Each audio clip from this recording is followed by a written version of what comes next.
Continuamos a la sección número 6 del capítulo número 9. Historia de Joanne. Joanne había estado viviendo la mayor parte de su vida a un ritmo trepidante. Esta mujer de 59 años, madre de 5 hijos, era también una esposa entregada a su familia, una empresaria de éxito y una emprendedora que hacía malabarismos para compatibilizar los quehaceres domésticos, la dinámica familiar, una carrera prometedora y un próspero negocio. Si bien su objetivo era mantenerse cuerda, sana y equilibrada, no podía imaginar otra clase de vida que la existencia intensa, arrolladora y ocupada que llevaba. Estaba viviendo a tope, demostrando a todos lo activa y aguda que era su mente. Joanne se desvivía a todas horas por hacer lo máximo de tareas posible, ejecutándolas al mismo tiempo a un nivel excepcional. Era una líder admirada a la que muchos recurrían a diario para pedirle consejo. Sus coetáneos la llamaban supermujer y así era, o al menos eso era lo que ella creía.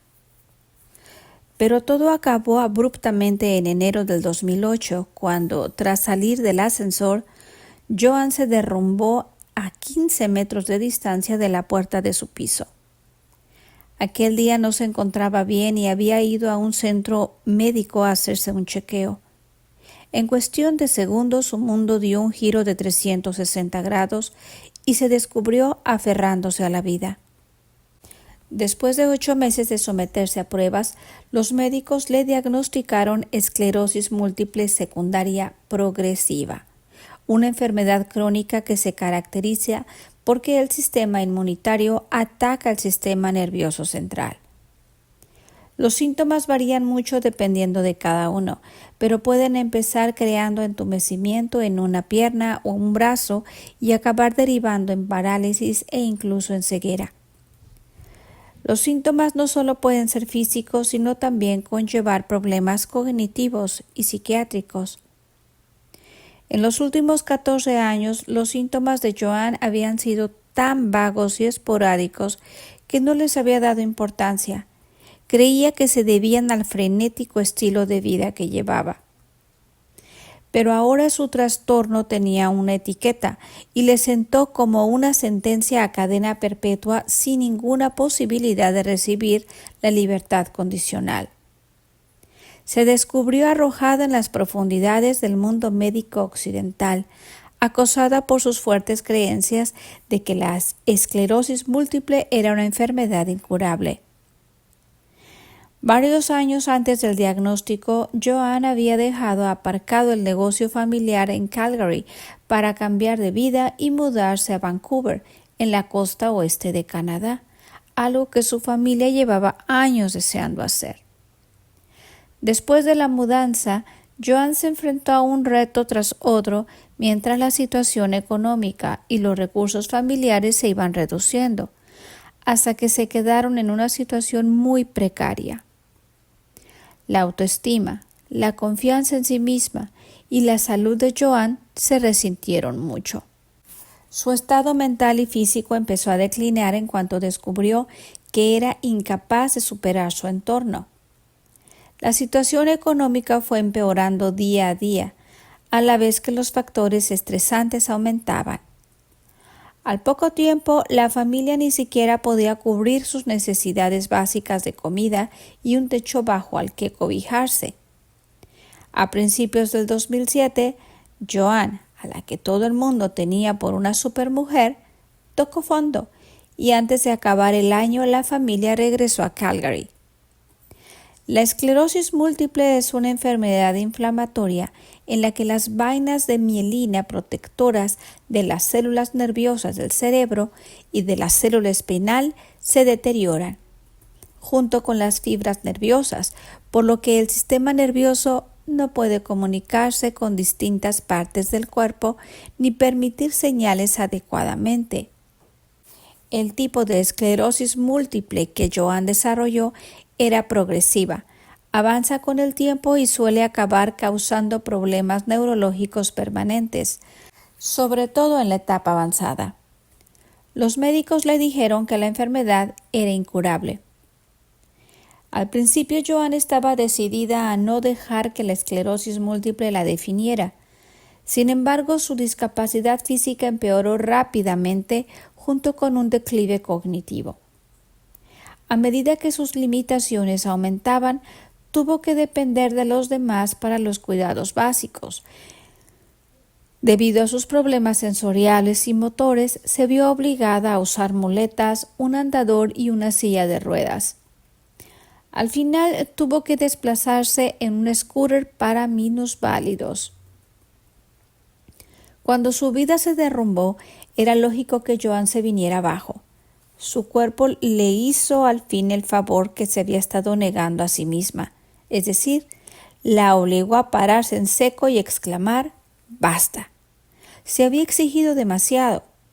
Si bien en los primeros años de su carrera había triunfado, creía ser una fracasada la mayor parte del tiempo al estar constantemente juzgándose a sí misma y pensando que podía hacer mejor su trabajo.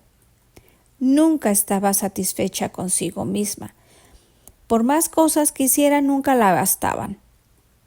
Y lo más importante era que no quería dejar de llevar ese frenético ritmo de vida, por lo que lo usaba para evadirse de su sensación de fracaso.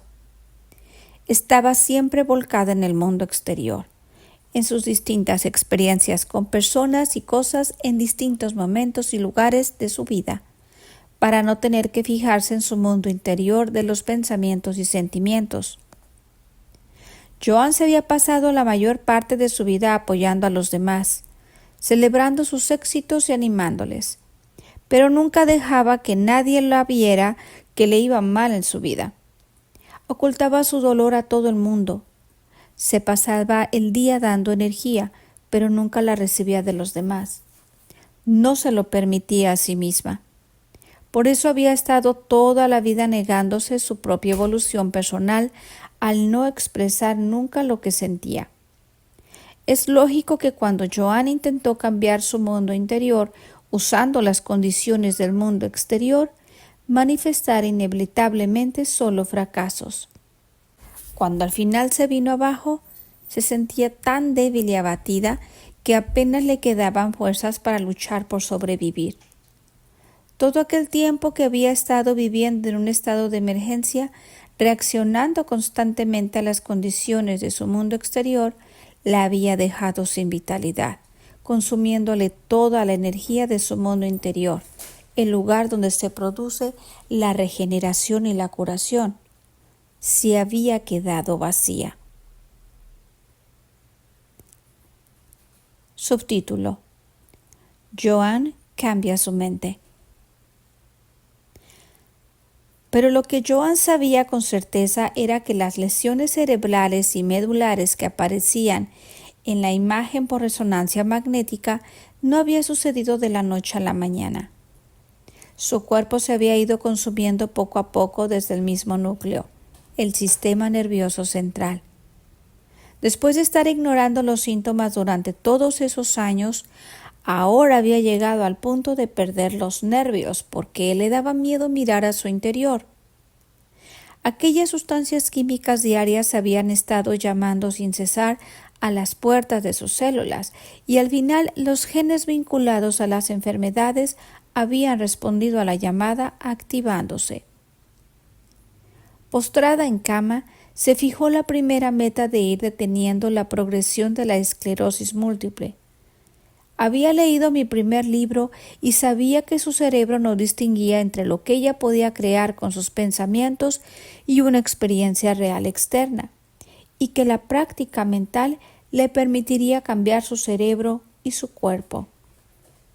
Empezó a imaginarse haciendo yoga, y a las pocas semanas de practicarlo a diario, logró adoptar varias posturas físicas, incluso algunas de pie. Estos resultados la motivaron enormemente a seguir con aquello. Fin de la sección número 6 del capítulo número 9.